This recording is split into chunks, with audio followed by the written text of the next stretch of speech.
Hi, all the guys in 3A and 3E. That's my history classes, and hope you're doing really well so far at home. Lots of things going on to cope with, and also trying to keep up with your schoolwork. And well done to everyone who's managed to log on to Firefly. I know there's been some issues, and do the work on the Holocaust and the Greenman family, and particularly one of the exercises that I'd quite like to see is your understanding of what anti-Semitism is. So what I thought I'd do today was just give you a little bit of an indication of what I'd like you to do for the lesson on Tuesday. So essentially, I'm going to ask you to download or have a look at a PowerPoint on Firefly, which is the timeline of the Jewish persecution. So what this is, it's got a whole range of dates, pretty much from when Hitler and the Nazis came to power in Germany in 1933, right through until the end of the war. Now remember, we asked the question, what was the Holocaust, in one of the lessons that we had, and I didn't answer it, and I kind of said that was for you to decide. And one of the things that will help you to decide is looking at this timeline. I just want you to look at it, and I just want you to read all the slides there. So in a sense, what you're going to see is this kind of curve which ramps up as we get closer and closer to the war, and then it kind of takes vertically off in terms of the severity of measures against the Jews. So first of all, you'll see in 1933 there are things like boycotting of Jewish shops, and then kicking out all the Jews from the civil service, and measures like that, which was very nasty but relatively low intensity. We then see a little upturn in 1935 with these things called the Nuremberg Laws, which forbid Jews and Aryans to marry, and measures are getting much more strict. It's not on your PowerPoint, but there's a little downturn during 1936. I guess, that event, that year might mean something to you, downturn because of the Olympic Games that were held in Berlin that year. So all the Jewish signs were taken down and stuff like that. But then we see a real ramping up, this dreadful night of Crystal Night in 1938, where all the Jewish synagogues were burnt and smashed. It was called the Night of Glass because there was so much broken glass around.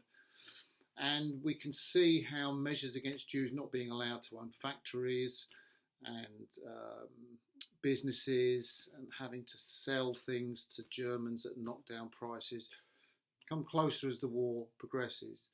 Then, as the Nazis invade Poland in 1939, or half of it, you see they suddenly come from having just 100,000 Jews in Germany to, over 1 million Jews in Poland. And the issue is now, well, what are we going to do with all these Jews that we're now governing in this part of Poland we've got?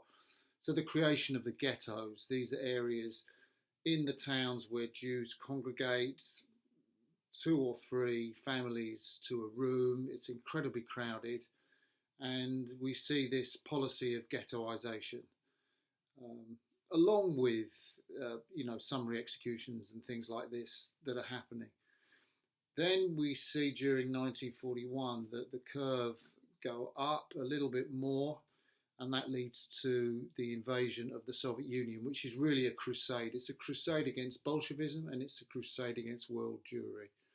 And following in the German troops are these Einsatzgruppen, or extermination groups that are there to shoot and kill Jews in their hundreds of thousands in the towns of the Baltic republics and in the Ukraine, and all the areas that the Nazis took over from the Soviet Union in their invasion. So all of a sudden they've got far more Jews to, if you like, police.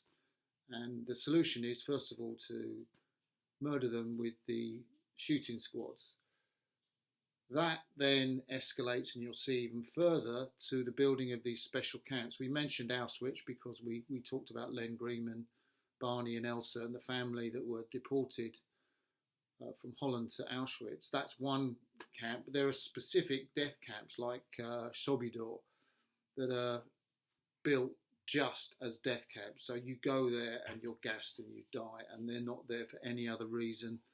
And you'll see on the timeline how the way this decision is reached is pretty much around about 1942 when America comes into the war, and Hitler sees my struggle is against world Jewry, the whole Jews in the world, and the decision is taken.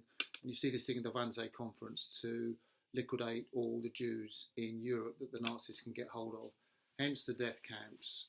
And then, terribly, almost 6 million killed. And then you'll see the death marches on that PowerPoint at the end. So you'll get a sense of the kind of curve and then suddenly going up in the war.